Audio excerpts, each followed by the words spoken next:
by globalization, like accepting others beliefs and to progress. So for me, ma'am, there that is lacking, that not all There nations, is lacking. yes, affected in globalization or in Okay. progress. Okay. Thank you, Accelerate. Another reason, anybody who will volunteer to share what's in your mind? Yes, Glyza Misuson. Ma'am, countries who seek further development prefers to trade with another country worthy of the Mm. trading or profitable or advantageous for them, neglecting those who are unstable and disadvantageous for them. That is why globalization may be a global phenomenon. However, countries with strong, such as Americas, will only trade with those countries who will be advantageous for them, such as those with military prowess or any kind of international trade that they wanted to have control over, Mm. probably. Yes, Probably. and that is no right.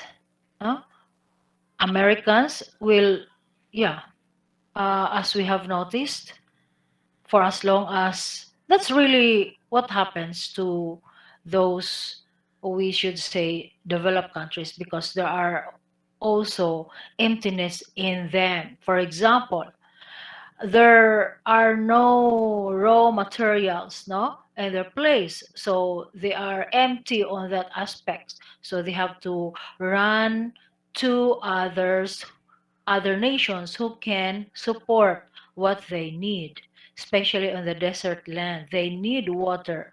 And for us also who need fuel, who need oil, we need all of those, but that is empty in our part, being in the Philippines. We do not have more productions that can suffice to the needs of the Filipinos, even the Filipinos alone. We still need to import. So there is emptiness in there. So there's an importation. Yet there is still progress. No, it does not mean that we have to stick to the emptiness. We have to stick to look into the emptiness, but consider that as a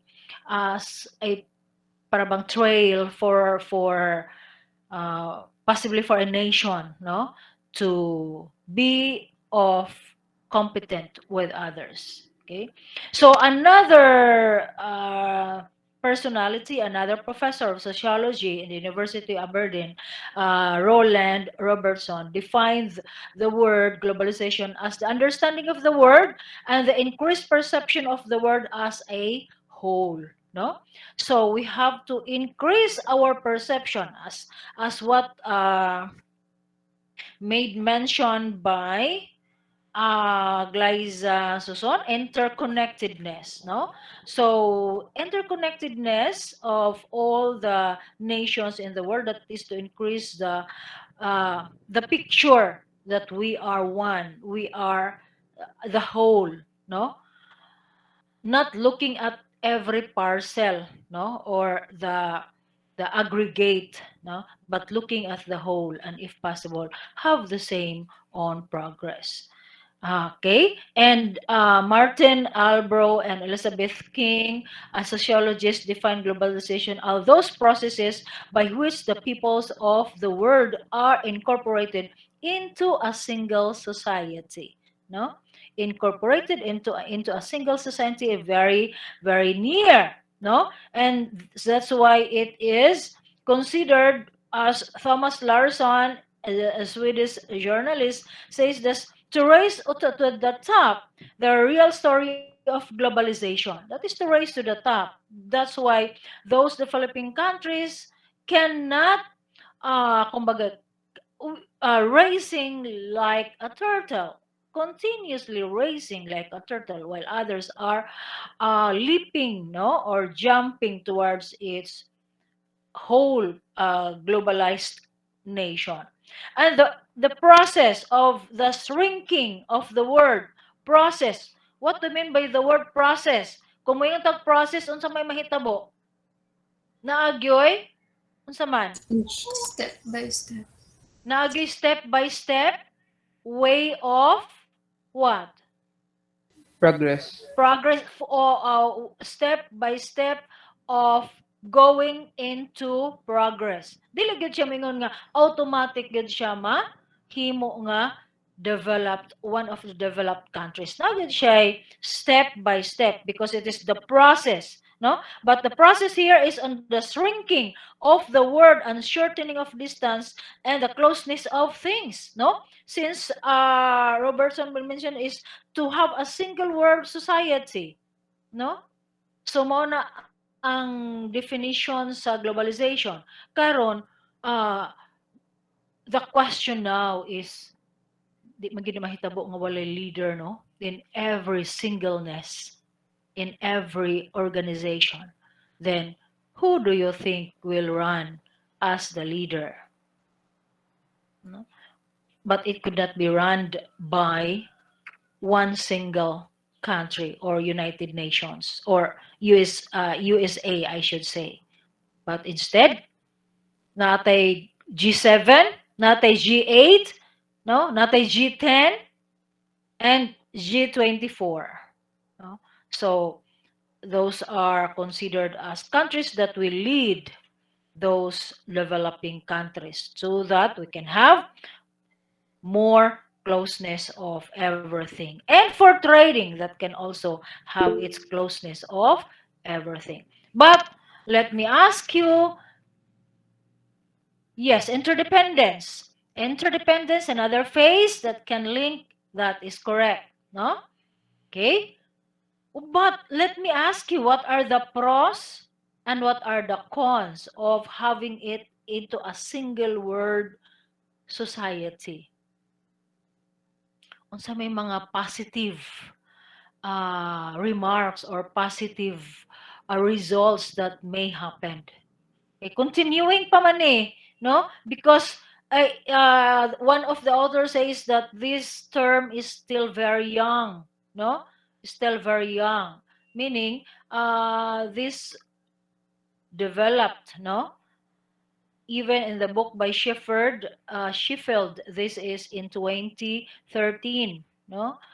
But this considered mostly after the World War Two. I mean, no, the World War Two. So looking into the definitions given by several authors as part of our parang pinanghahawakan natin, ano ngayon ang makikita nating mga positibong epekto nito? May I see your hand? Use our what do you call that? Virtual hand. Or you may open your cam and recite. Raise your hand. Literally meaning raise your hand talaga.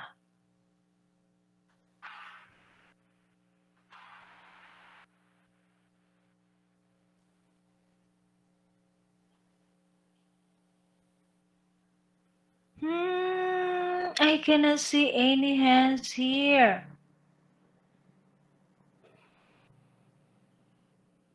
Class code? I will check. I will check the class code. Anara. Kaning niya sa ubos nga, man siguro niya ang class code.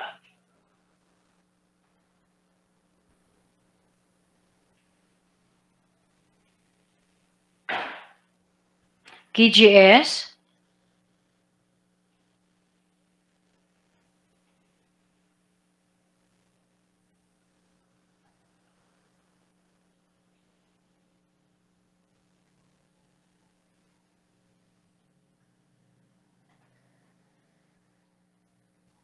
Okay. Pasa na? Ana? Ay, sorry.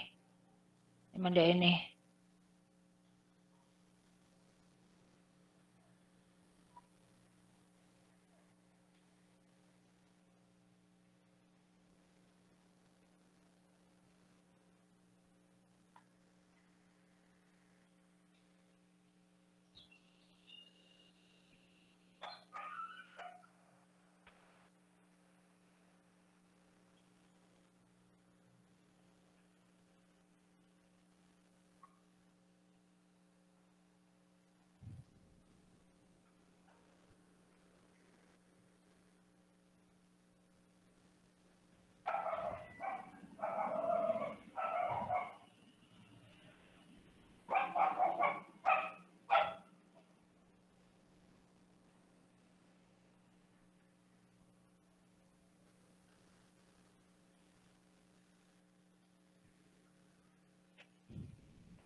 For a while.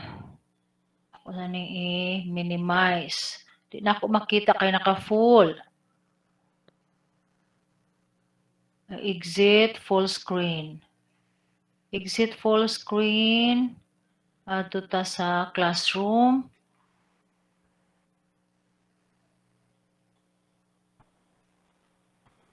Ayay. For a while ha, somebody is asking, what's this? I-class code. Bakit hindi pa siya nakapasok? First meeting natin, wala siya. Who is she or who is he?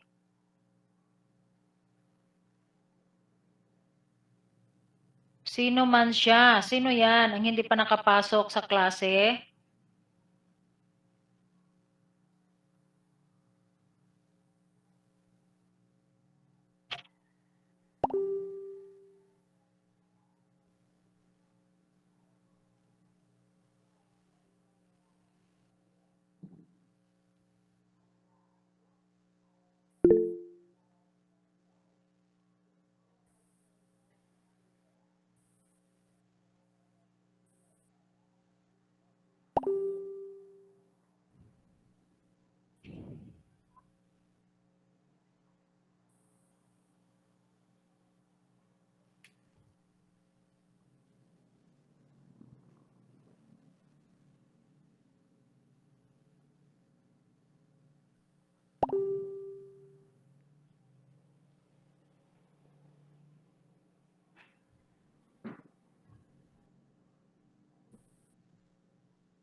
Okay. Nasend ko na. Miss Alvarez. Okay, Honey Jane, you're raising your hand. What are the pros? Good morning, Mom. Can I say Good morning. something? Yes, honey. For me, Mom, some of us created globalization with overcoming cultural and political differences. For others, accuse it of disrupting local economies and causing job losses. So globalization has existed since ancient times, and it has become fully incorporated into several parts of modern life, Mom. Okay. That's all, Mom. Thank you. Okay, that probably considering the term no of globalization, but just look at the pros. Makonsider na ba nato to na development, globalization, but some more of its pros in having a globalization or in having a contemporary world. Usa pa magiuban na to makita ang mga positive results of having this globalization.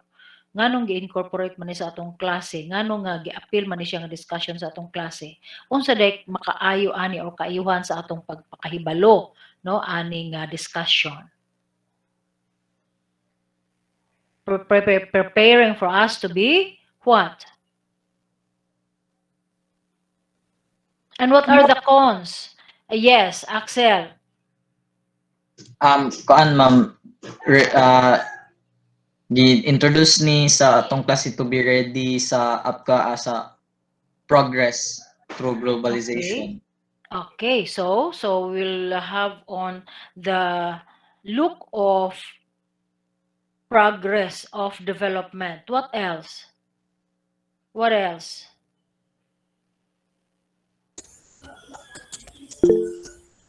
Raise glycogen So that to we be won't be adaptive. Okay, adaptive. Yes, correct. Next. so that we won't be surprised of the development, or if we will be involved in the future, we won't be like, so this is globalization. We would have the knowledge to how to counter it, to how to use it in our own way. And we can contribute, no? We can contribute. We can consider ourselves as an asset in such a way that we are contributing that can be of good for our country and for the whole world, diba? And I have seen the hand of Romalyn ba yon? Mhm. Mayroon akong nakitang isa pang sagot. I just, Rosemary ba yon? Um, Basta mayroon akong isang nakitang sumasagot o nagtataas ng kamay, no? Pareho din ba ang inyong pananaw sa sinasabi ng inyong mga kaklase dito, no? Para maihanda natin ang ating sarili kung saan tayo papasok upang tayo ay tutulong para sa ating bayan. Yes, Mary Ann de la Cruz. For for the pros of the globalization is for me, ma'am, um, it is promote global economic growth and also create jobs and also make companies more competitive and lower prices for consumers. And also, ma'am, it is also the potential to make this world a better place to live in and solve some of the deep-seated problems like employment and power. Okay.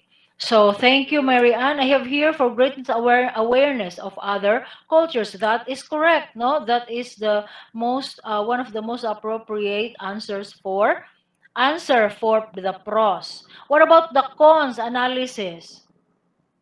What are the cons of having this globalization?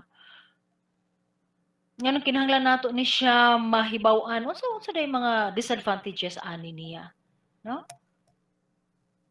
Para mabutang nato siya sa quadrant, then we will know when and how to consider and how to attack and how to give possible solutions. Let us know what are the cons of having this globalization. Remember the term shrinking. No? Unsa to'y giingon dinhi? There is a shrink of, ano pang sabi niya? Shrinking and rising to the top, according to Thomas Larson. Excuse me, ma'am. Can I try, ma'am? Yes, but let me have first Malingin, Jenny, and Tracy. Good morning, ma'am. Yes, In, Jenny. in connection of Miss Sandayan, what Miss Sandayan said, for great awareness of other cultures, to reduce discrimination and racism. So that's the pros. And the cons of it is that most of us, especially in our generation today, embrace other culture or we tend to embrace the cultures of other countries and tend to forget ours, and parang nakakalimutan po natin yung identity natin, and especially yung when it comes to language, yun po. Okay. I know you have your ideas, Jenny, no? Tama yung sinasabi mo. Pero, mayroon ding mga sinasabi dito yung mga kaklase mo. Ano yon? Mayroon akong nabasa sa chat box. Cultural differences. Mayroon pang isa.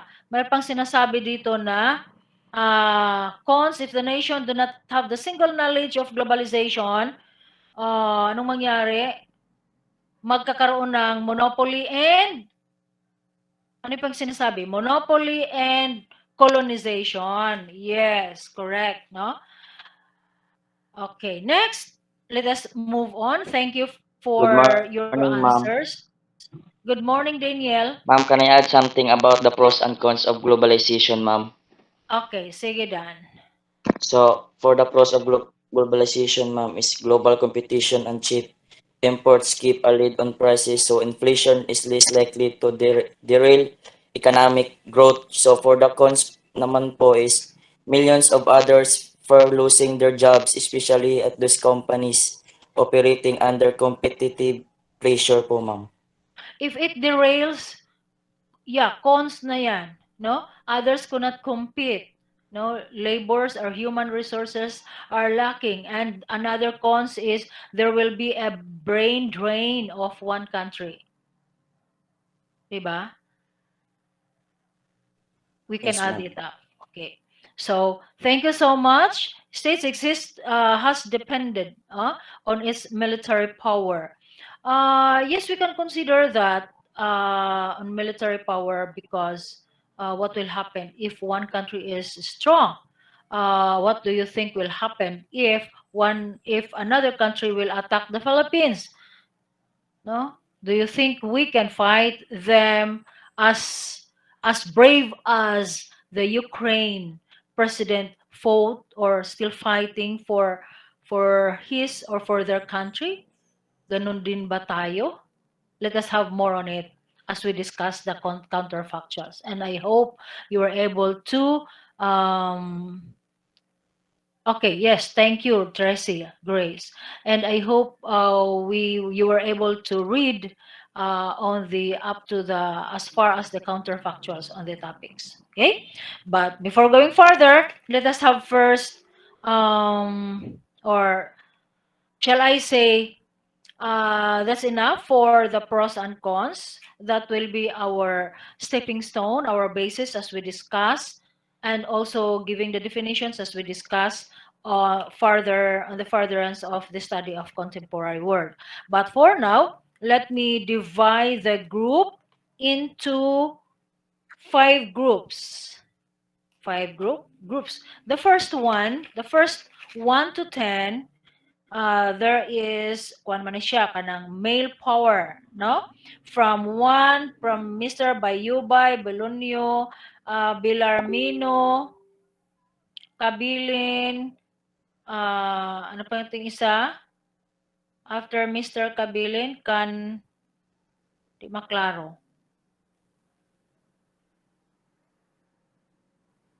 Sino pang nag-family name ng letter C? Kani, ma'am. Napa isa? Ako, Ma'am Kagisa. Kagisa. Di maklaro sa printing.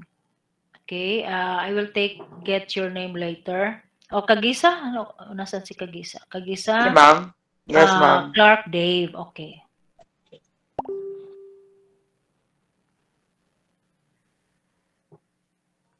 Clark Dave, Kagisa. So, Bayubay, Belarmino, Bilonio, Kabilin, Kagisa, Kani, Lim, Robilius, Agamata, and Amor belongs to the first group. So you may out now and create another Google Meet. Who will take charge of the group? May I request Apollo to take charge of the group? Copy that, ma'am. Boys, Okay. out tayo, boys. Out. Out, out, out, out. Okay. So you can go out now, labas, and make a Google Meet and call your classmates.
Ano topic na to, Apollo?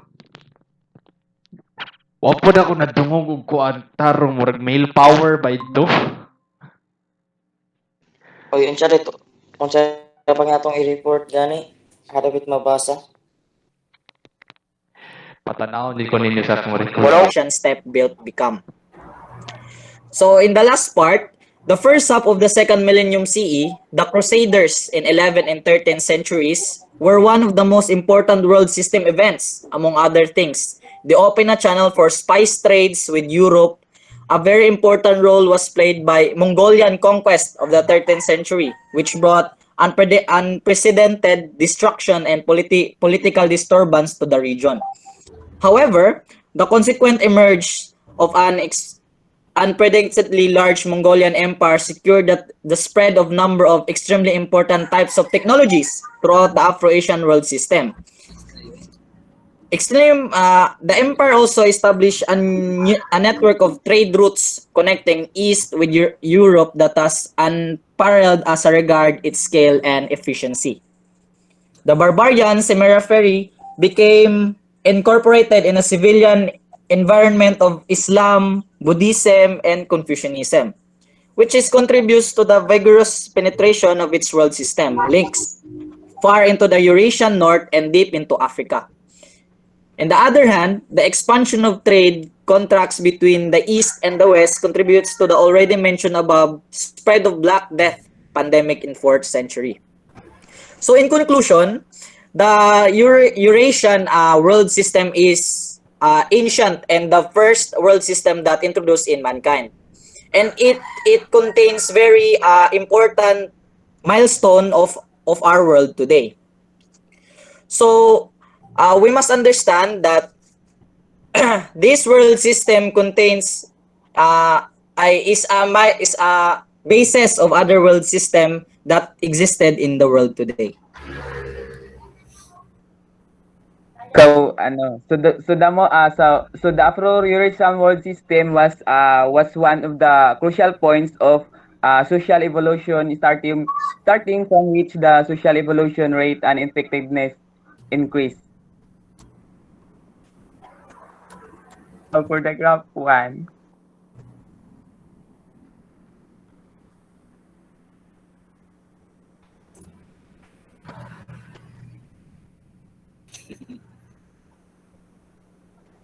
That's all for our presentation, ma'am. Thank you. Thank you, ma'am. So male power with two ladies in the group. Miss Amor, is Miss Sarah Amor present? I have Yes, not seen ma'am. her. Yes, ma'am. Okay. So thank you so much, male power, for that clear introduction of the discussion for chapter 1. Okay. Shall we listen now to the presentation? Shall we check on the presentation of group 2 and listen to their discussion? Group 2, 1 minute.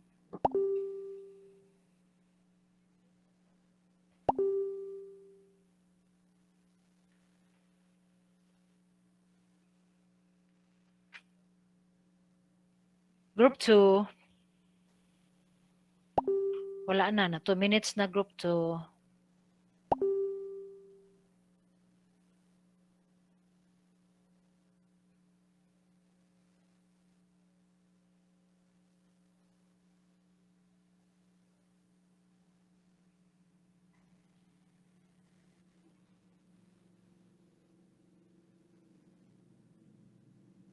Group 2.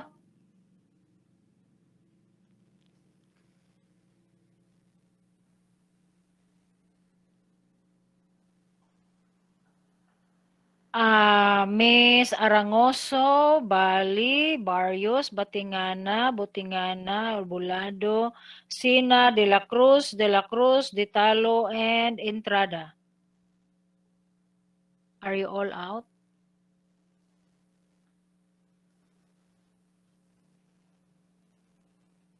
If you're not ready, let me call in group 3.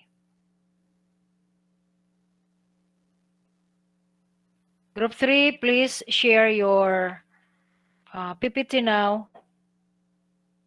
Ma'am, dili pa mi ready pud, ma'am. Napamigihulat, ma'am, kay nag-double ang ay nag-double og ano, May? pag-assign, ma'am. Ah, never Gihulat pa mi. mind. Never mind. Mag-double og assign sa discussion. Never mind. In a way, one can help the other. Fat? I think naka-mute ka. Ay, okay. My God. Yes, ma'am. Okay, are you ready? Share I na, guess, Fat, ma'am. kahit na hindi pa natapos. We can help you. Okay po, ma'am. Because I presume that you're able to read the discussion or the content of this topic beforehand. Okay. So our topic is all about chapter 2, the lead economy sequence in world politics from South China to the United States, selected counterfactuals. So introduction, counterfactual. Counterfactual is a device aimed at comprehending better the role of the different actors in the story being studied. Also, it means to comprehend the importance of the chance or accidents in human affairs. Our historical scripts determine how we interpret international politics and phases of increased globalization. Validating one person's historical narrative against another's is a difficult task. Counterfactuals, on the other hand, can be used to indicate or strengthen the significance of various accounts of political economic history, the efficacy of structuring the history of the contemporary world economy around the chain of lead economies and system leaders dating back to Song China and forward to the United States is, is bolstered by a set of 8 counterfactuals spanning the past 1,000 years. Mhm. Okay, thank you for that introduction. Next reporter. So before we proceed to the 8 counterfactuals, let us first know what are counterfactuals and its importance. So, a counterfactual is defined as a statement about what could have happened in the past or the what ifs. The reasoning behind these ideas is based on the assumption that there are many other possible outcomes for any given situation. So, for example, um, if blah blah had not taken place, then blah blah would have happened. This use of counterfactuals have been shown to be extremely important when analyzing historical events. Uh, this form of reasoning is especially true when it comes to understanding why international relations develop differently from different perspectives. Counterfactuals allow people to use their imaginations and create scenarios that might otherwise be impossible to explore.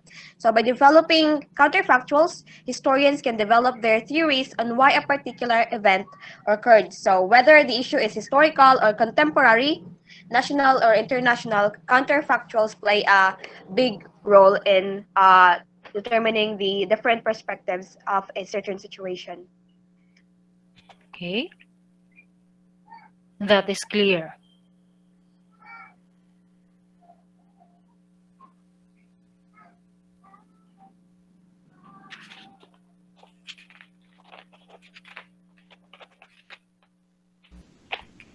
Let's start. Miss Mary Ann de la Cruz po ang sa counterfactual 1. Mary Okay. Ann. Okay, kung hindi pa tapos sa Mary Ann, the other counterfactuals can be presented. Anyway, there's no need to follow the sequence. Okay po. Okay, to give time to Mary Ann. Okay. Nominalis lang.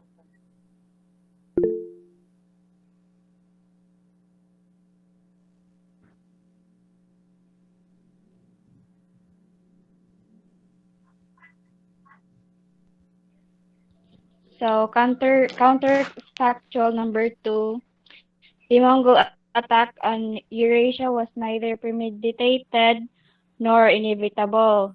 So Timojin or Genghis Khan acknowledged that he had little idea how vulnerable his opponents were at the outset.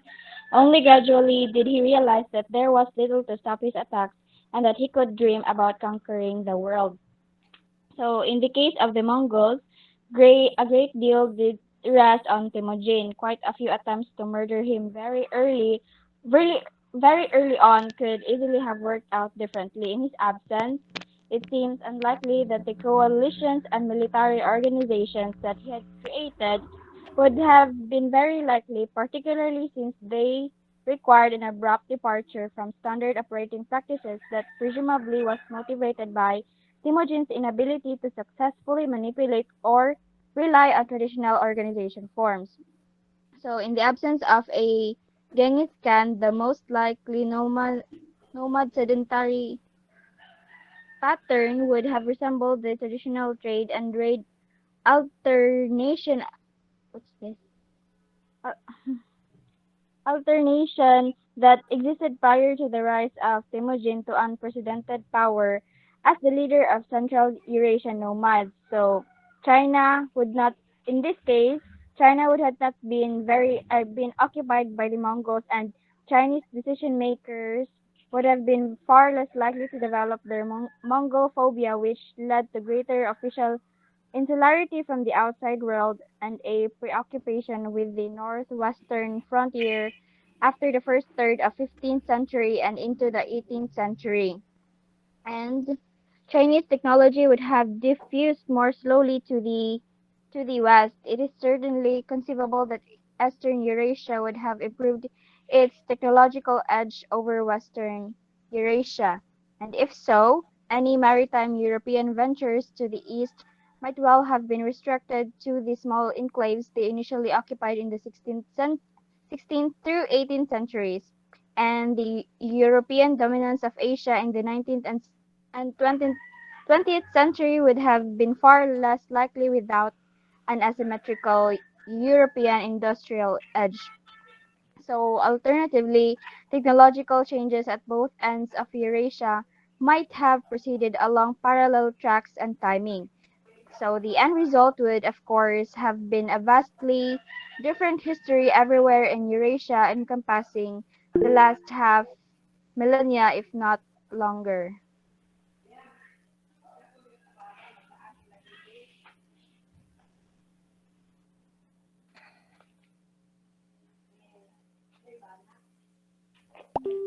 Okay? Okay. We will talk on that later, Jenny, Jen, Malingin. Okay, continue. Can we go back to counterfactual number one? Jenny, are you ready?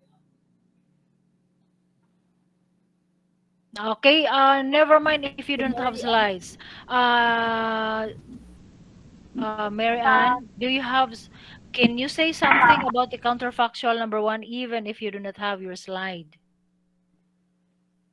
Okay, so Okay, go. Just a rough so discussion, Mary Ann.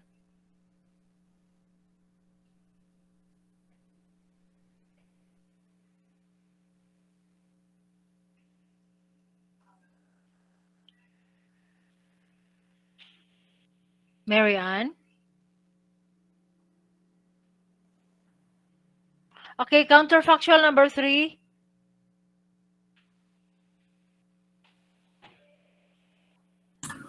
Okay, for good morning.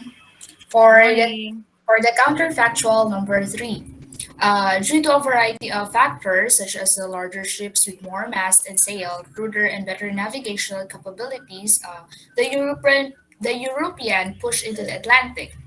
With this Chinese naval technology, it circulate major improvements in Mediterranean and Southern European maritime technology. But even if the naval technology of Chinese scattered, it is still in its lower rate. Alternatively, China sailed circumnavigated Africa as opposed proceeding to farther than Eastern Africa in the 14th century.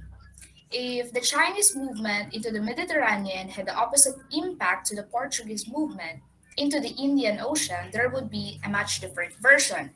The main motivation of seeking profits in world history is due to greediness of the people, just like the Western European push into the 15th century in which their desire to deceive the Venetian Mamluk monopoly, which in turn was the outcome traceable to Genoese-Venetian conflict over how best to monopolize the Black Sea.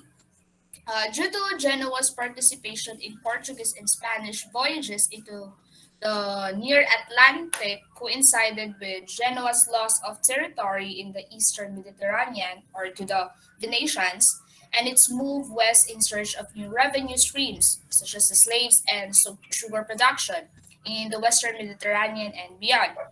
Whereas that leave the Portuguese circumnavigation of Africa. So if the Portuguese had been more successful in taking Moroccan territory, their first target in 1415, they might not have continued advancing along the African coastline seeking for vulnerabilities to exploit. It was less likely that they would have discovered gold. They were able to continue south because of the spices they found in West Africa. So it is very possible that no other Europeans would have invaded the Indian Ocean in force in the early 16th century if the Portuguese had not done so first at least 1595 and the Dutch attempt. It's also plausible to argue that because they were closer to the Americas than anyone else, southwestern Europeans were the most likely to discover them in the late 15th century. That may be true, but many of the favorable variables in the late 15th century could have been absent or inoperable, and the discoveries could have been significantly delayed. So, without silver from America, trade between Europe and Asia could not have continued as it did. Other than silver, the Europeans lacked sufficient coercive advantages and have had few items in the East that were desired. European participation in Asian markets would have been minimal at best if they couldn't buy or fight their way in. In conclusion to that, the European conquest and subjection of India, the Philippines, the Indonesia, and indirectly China would not have occurred. In terms of income distribution across states, the current globe would be far less uneven.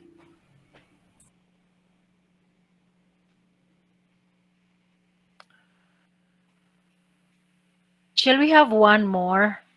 One more on counterfactual number 5. Hindi pa naka-download si Mary Ann.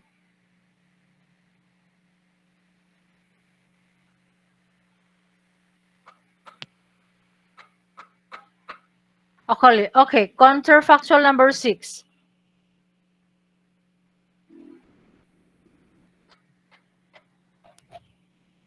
Napoleon's invasion.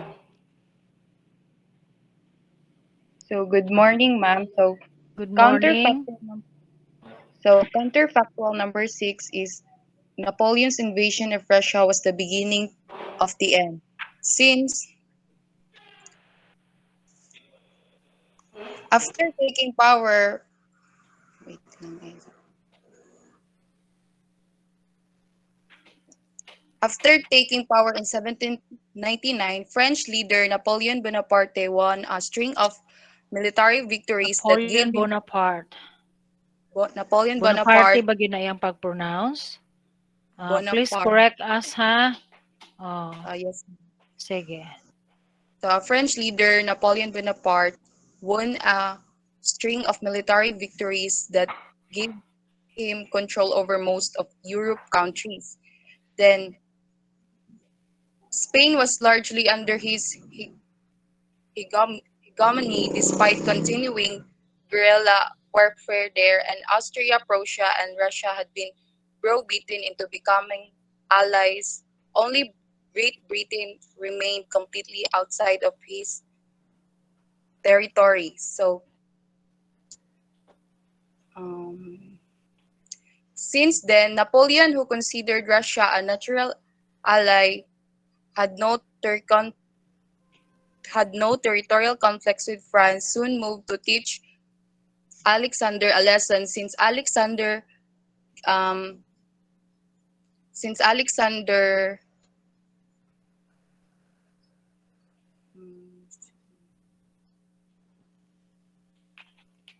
since Alexander um, impose a heavy tax on French. That's why Napoleon Bonaparte got angry then. But due to due to logi- um, faulty logistics, poor discipline, disease, and the cold weather in Russia, Napoleon failed to invade Russia in 1812. That's the that's the beginning and the end of Napoleon's invasion to Russia. Then Russia acknowledges defeat and surrender its Baltic and Polish territory. Then dahil doon sa um, Russia accept the defeat, Finland ay Okay. May I declare the end of this discussion. Let me present this pronunciation para maklaro nato. Napoleon Bonaparte. So, Napoleon Bonaparte. okay, that is how to pronounce, no? It's not Bonaparte. Okay. Um yes, thank you so much Group 1. Yes, especially Group 1 who gave us a clear line of discussions on the following topics as the introduction was given by the group, and also the group 2, no, who started here about the sequence of politics and sang and other counterfactuals. But our time is not enough for this morning. So may I request after your class, I think this afternoon, if we can have our continuation of this discussion and try to check why is it considered as counterfactuals? Why is it those issues were considered as what ifs? Game ba, no? Game sa basketball, no? Kisay napildi karon. If, no? If the ball was being passed to player number 7, not in player number 4, I think the the team will win in the rounds. Ringana siya, no? Mo nang pasabot nga mga what ifs. Okay, so as I have said, check on why are these considered counterfactuals. And consider also the history, no?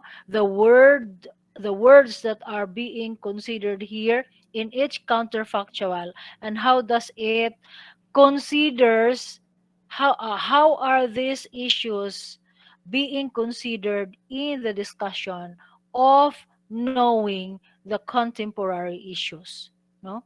So unsay kalabutan sa mga panghitabo kaniadtong panahon sa mga panghitabo karon og sa mga umaabot nga mga panghitabo, no? Doon na ba na siya mahimong kabangdanan or kalabutan sa future events, no? That will affect, no, the decision of world leaders, and probably will affect the decision of our incoming president. Okay, so thank you so much for this, and I know this I am already using the other time for your next subject. So thank you so much. I will end this discussion. Jenny, you want to clarify that? What group do you belong? Kuan, group 4, ma'am, regarding sa ano is murag pareha mig report sa group 2. Ay, lagi group 2. And ang among pag ano gaina is ang group 4 kay chapter 2 ang i-report. And mauna na among nagpatan og PowerPoint, ma'am. Okay, let us. I will check and I will just send you the message later. No. Thank you, ma'am. Okay, thank you. Remind me later, Jen. Bye, everyone. Thank you. Goodbye, ma'am. Attendance Bye, check. ma'am. Thank you. Attendance check on the link. May secretary. May secretary. Yes, ma'am. Attendance on the link so I can check the Everyone, attendance. ma'am, kindly Okay, ma'am. pwede I-send po ako sa mag-take messenger, of ma'am. Sa atong GC. picture po. Yes, Hanilet. Okay, ma'am. Thank you. Pwede ta Mag-take pa mag-take po of picture picture po. Hawa na si ma'am. Yo! Bye, Unsaon guys. unsaon Ako na lang sa mag-picture.